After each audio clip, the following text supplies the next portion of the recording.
Welcome to my scientifically informed insider look at mental health topics. If you find this video to be interesting or helpful, please like it and subscribe to my channel. Hello, this is Dr. Grande.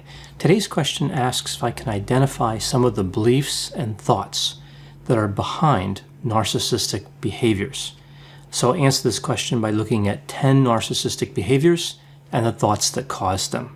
I think that this question is getting at the idea that when people behave in a certain way, to some extent, that is driven by beliefs and thoughts. And that's actually a core principle that we see in cognitive behavioral therapy, CBT. Beliefs combined with stress lead to thoughts, and thoughts lead to behaviors.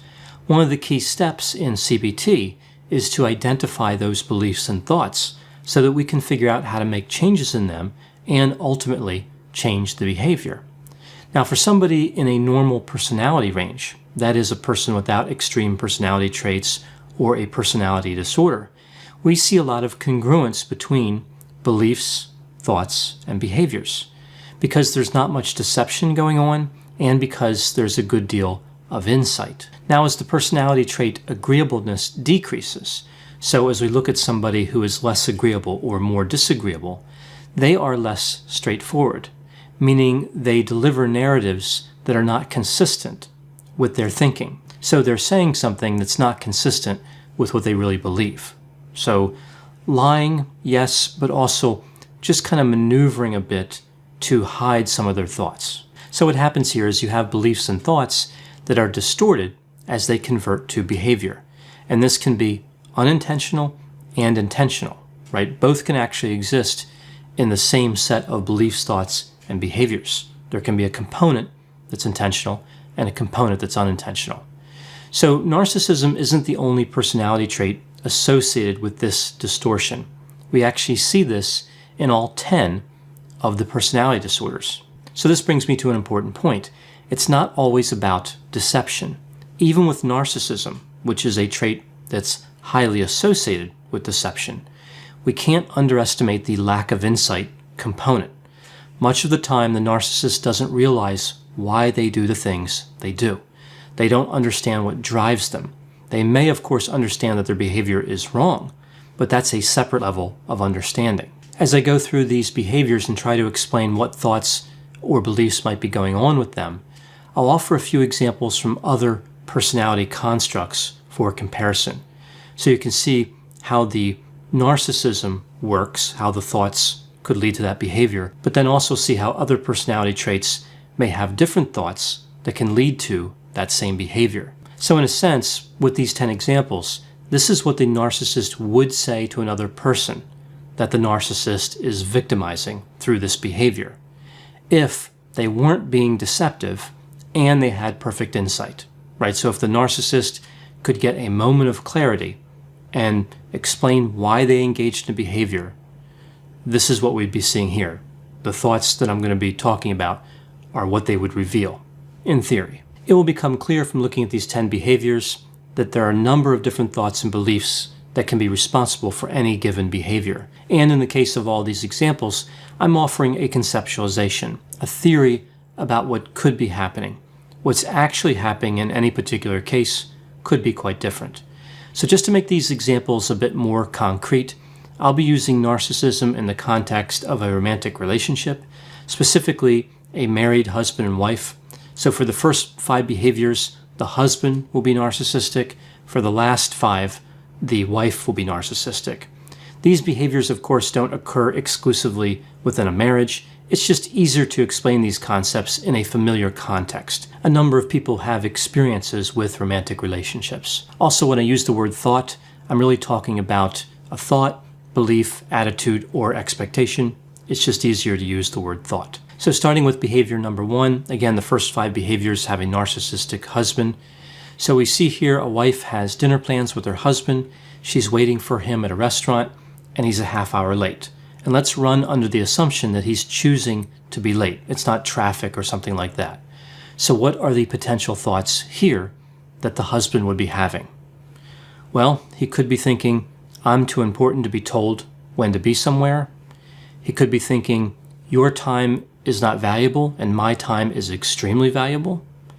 Or something like, I need to demonstrate that I have power in order to feel validated. So now an example from another personality construct. Let's say that somebody has avoidant personality characteristics.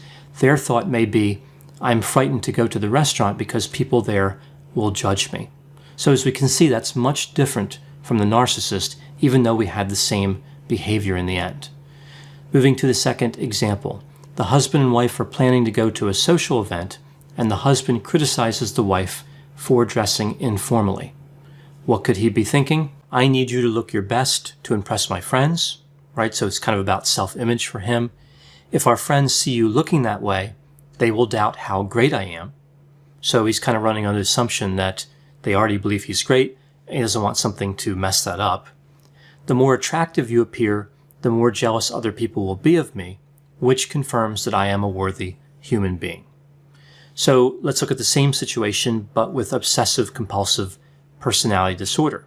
The thought here may be, what you're wearing violates the norms set at that location where we are going, right? So people with OCPD like to follow the rules, and they like everyone else to follow the rules. Moving to the third example, the third behavior, the husband chooses to have an affair, and later he tells his wife about that affair. Some of the thoughts here, I can do better than you, and I want you to know that. I deserve to have everything I want in life, no matter who gets hurt, and the fact that somebody was willing to have an affair with me proves I am still attractive. How about the same situation except with dependent personality disorder? I was worried that you were going to leave me, and I wanted to secure another source of support. So again, the thinking can be a lot different moving from narcissism to another construct. Behavior number 4. The husband tries to convince the wife that the reason that they are having an argument is because she is not stable mentally. So this is really a version of gaslighting. The thoughts here, I want to maintain control of this relationship. I don't want you to realize that I am the problem, and physical aggression will get me in trouble. So I have to manipulate interpersonally to get what I want. But what if we look at the situation from the perspective of borderline personality traits? If I make you feel insecure, you won't leave me. Moving to number 5, the wife stays out with her friends for the evening, coming home a little later than expected, and the husband berates her. The thinking here, you should have been here because you should be 100% dedicated to meeting my needs. I worry when you're out with friends because it makes me believe you're becoming independent and more difficult to control. A similar thought, I worry when you're out with friends because if you tell them about our relationship and my behavior, they will tell you that I'm narcissistic. So what about moving over to paranoid personality traits? I don't believe you were out with your friends. I believe you were out with another man, right? So again, a totally different perspective. Now moving to item 6. So here I switch over to the wife being narcissistic. So before it was the husband, now it's the wife. So the wife avoids emotionally deep conversations, right? That's number 6. The thoughts here, I don't know what emotional depth is because I'm superficial. That one's pretty clear. I have an understanding of your needs, but I don't care. Also fairly direct. I know how to be emotionally deep, but I have more important things to do, right? So all of these actually fairly straightforward. Now moving over and taking a quick look at histrionic personality disorder with the same example, I didn't think deep conversations would make me as attractive, right? So again, we see a different perspective. Moving to number 7. The husband and wife are out to dinner, and the wife berates the waiter or waitress for making a small mistake. The thinking here, I'm too good to be around normal people. Putting other people down makes my position higher, relatively speaking. We see this a lot, so the idea is, for a narcissist, they don't really have to improve their position if everyone else is decreased, is lowered in their position, right? It's all about the relative positioning. So a narcissist can feel good simply by putting other people down. The last thought for this example, I need to dominate other people to feel secure. Moving over to avoidant personality, the more mistakes you make, the longer I have to be in this restaurant, right? So we see that that individual just wants to get out of the situation, whereas the narcissistic individual wants to get something that helps them feel good, right? So different motivation. Behavior number 8. The wife claims that she is best friends with a celebrity when this is clearly not true. The thinking here, I want you to know that I'm special, and this is an expedient way to explain that, right? So sometimes it just takes a long time for a narcissist to explain how special they are, so lying is just quicker and easier. Next thought, it doesn't matter if it's true or not. If you believe it, you will understand that I am great. So we see a reckless disregard for honesty. The last thought, if you could just recognize how superior I am, I wouldn't have to lie to you. Now moving over to antisocial personality disorder with this example about the celebrity. You will trust me more if you think I'm friends with a celebrity, and I can use that trust to manipulate you. Behavior number 9, the wife tells her family members how her husband is a loser. The thinking here, I want you to understand I'm not afraid of you leaving. This is really about dominance. I wanted to embarrass you and start an argument at the same time, right? So sometimes it's really just a matter of efficiency. The narcissist can accomplish 2 goals fairly quickly. The last thought, if my family members dislike you, they will be more likely to act as narcissistic agents against you, which of course from the narcissist's point of view only makes sense. Taking a look at obsessive-compulsive personality with this same behavior, when this news gets back to you, you will understand what you need to correct your behavior. So really with this one, it's just about helping the husband to understand the rules, right? That's how it's thought of.